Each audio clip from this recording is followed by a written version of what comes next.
Hello, good evening to Sir Raymond Sharif. I'm G. Surya Subramaniam. So today I'm going to present for our assignment 2. So moving on to the first slide, which is the introduction part. Counseling is a form of therapy in which multiple individuals come under the guidance of trained counselor or therapist to explore, share concerns, and develop personal insights and support each other through a structured and collaborative process. In this group counseling, participants often find a sense of community and belonging that deeply therapy, especially for those who feel isolated and feel their struggles. And this group may center in variety of issues such as coping with grief, managing stress, anxiety, overcoming addiction, and navigating a significant transition in their life. And this therapy is designed to provide a safe and feeling a confidential space where participants can share their feelings, emotion freely without any hesitation, or to share a personal experience and also offer them receive a feedback from the counselors.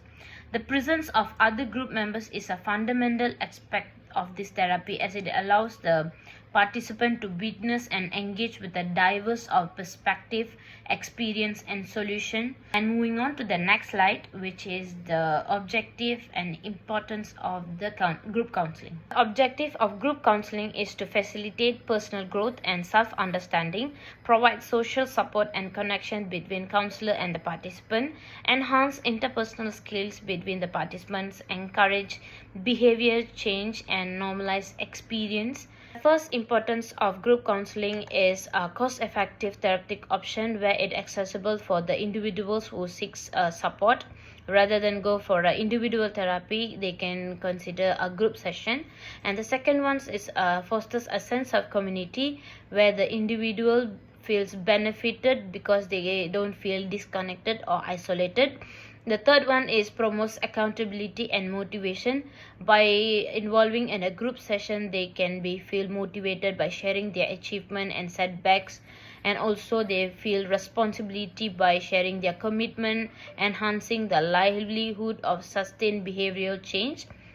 And the fourth one is improve coping strategies, where it allows the members to share their strategies and skills that have worked for them in dealing with challenges. And the fifth one is reduces stigma around mental health.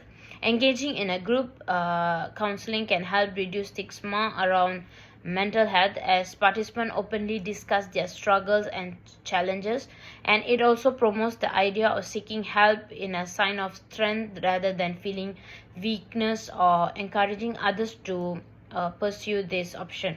Moving on to the next slide, which is the types of group counseling. The first one is psycho-educational group, where the therapy is delivered to multiple patients simultaneously and focusing on educating members about their diagnosis, their inclination, and teaching them their alternative and healthier coping strategies to the participant. And the second one is group support, where the group therapy supports people who are in the same situation or suffer from the same problem. Support groups can be a powerful way for participants to gain emotional support and validation, strength, and social connection, and also experience stress reduction.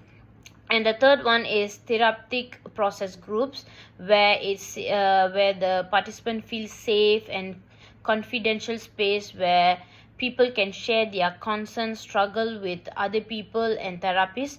This is the goal to help people to develop self-awareness and learn how to relate to others and practice new way of interacting with others. And the fourth one is skill development groups, where in this therapy that helps people to develop new skills and strategies to navigate their lives, and they often used to treat people with mental health disorders or addictions such as anxiety, depression, substance use disorder, or post-traumatic stress disorder.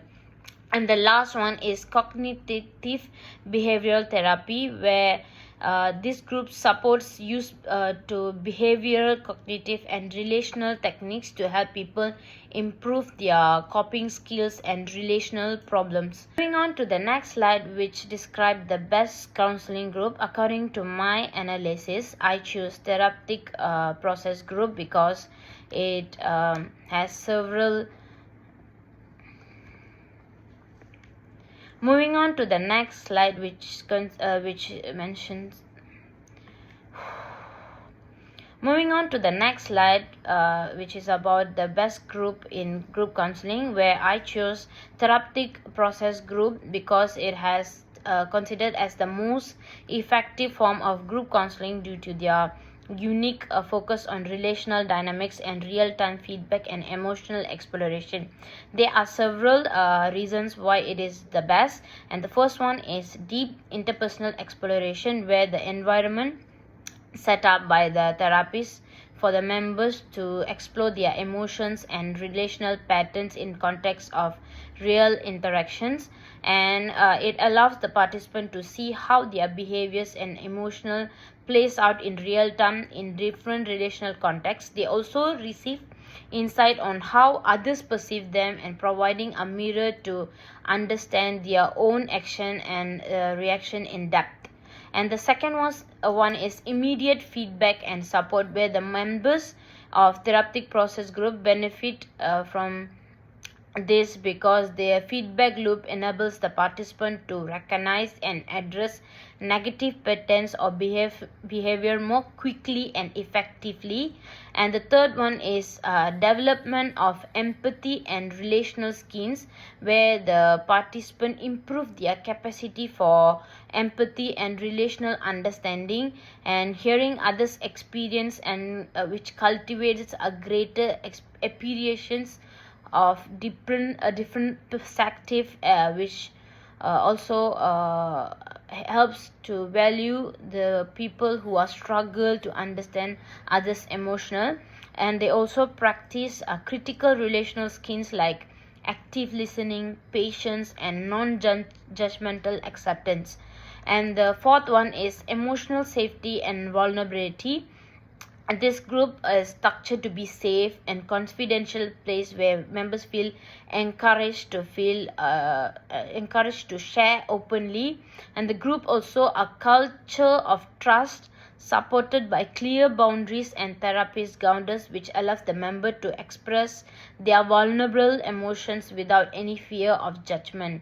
And the fifth one is therapist's role in guiding deeper insight, where it helps the members to navigate challenging emotions, fostering a productive group dynamic. They also guide by conversation, encourage self-reflection, and also help members interpret complex interactions through careful observation and therapeutic techniques, and also helps the individuals to make connection between the group dynamics and personal struggles.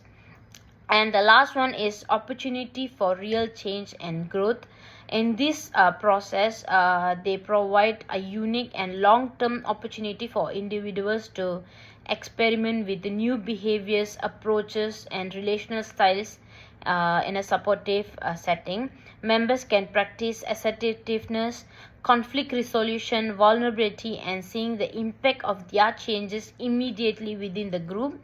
And the experimental learning leads to a deeper self-awareness and lasting for personal growth. And these changes will develop within the group and influence relationship outside the group, also fostering a healthier and positive interaction with in their life.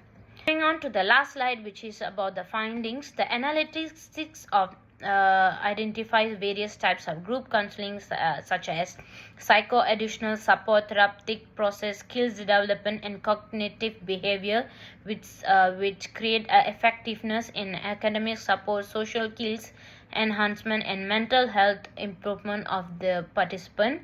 And the conclusion is about a group counseling is a time-saving method that enhances problem-solving skills to sharing and receiving a feedback and also fostering trust and utilizing techniques like cognitive behavior approach and reality therapy. And that's all from me. Thank you.